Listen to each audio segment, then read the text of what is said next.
Good morning, 5th grade. I hope you enjoyed my little heart video at my desk yesterday, but now I have returned to the board so I can show you some pictures of the heart. Let's review a little bit what we discussed yesterday about the two different functions of the different sides of your heart. We talked about the right side of your heart yesterday and how it receives waste-filled blood and then pumps it to the lungs to be purified because that blood has some carbon dioxide in it.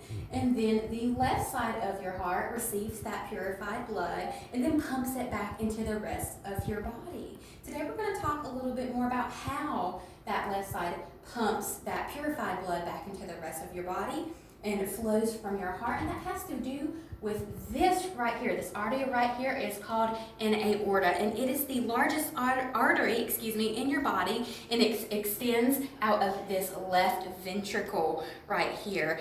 After blood leaves your heart, your arteries expand to make room for blood, and then when your heart rests, the arteries spring back to their original size. And the expanding of these arteries after each heartbeat, do you know what that's called?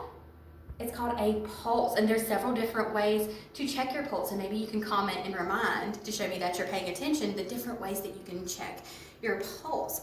As arteries divide and become smaller and smaller, the blood vessels travel less rapidly. They travel very slowly, and they continue to divide until they become something called capillaries. And this is an example of a capillary right here. Do you see how this is an artery and then it gets smaller and smaller?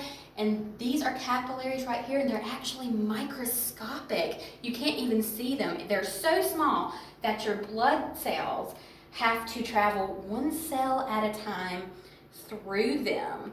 And then they grow larger and larger into veins, and they continue the journey back to your heart until they are part of something called the vena cava. And the vena cava are two large veins that enter the heart. I'm going to go back to this other slide here, okay? So this is the vena cava right here. You have an upper vena cava, and I know that's a slightly different definition right there, but we have an upper vena cava and we have a lower vena cava, and they do two different jobs as well. The upper vena cava right here carries blood to your head, arms, and heart. So that blood goes to a certain place. And then this lower vena cava right here takes your blood to the trunk, which is just the main part of your body. It's just kind of like this area, the chest area, your stomach, and also to your legs. And I was joking with Mrs. Hamby earlier that I have very poor circulation. So I look a little bit bluer sometimes than other people do. But hopefully you have really good circulation, and that completes the circulatory system. After it comes back to your heart, it pumps it back into your lungs to be purified. It goes back to your heart and then goes back out to the rest of your body. So this was just a little short video to help explain the circulatory system. Bye guys.